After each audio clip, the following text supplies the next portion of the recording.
এক আল্লাহর বান্দি মহিলা, জীবনে এমন কোন গুনাহ নাই, করে নাই।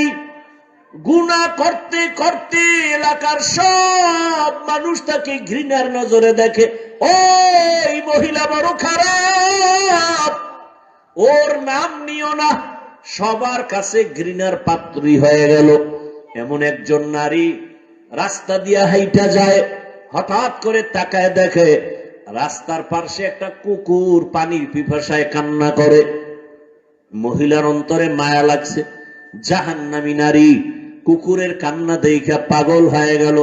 কোথায় একটু পানি পাই, খুঁজিয়া খুঁজিয়া পানির একটা কূপ পাইল। পানির কূপ থেকে পানি উঠাবে, দেখে উঠাবার পাত্র নাই, পানি নিচে। হঠাৎ করেছিল পায়ের মধ্যে চামড়ার মুজা, চামড়ার মুজা খুলিয়া মুজার মধ্যে পানি উঠাবে, কিন্তু দেখে মুজার নিচে পানি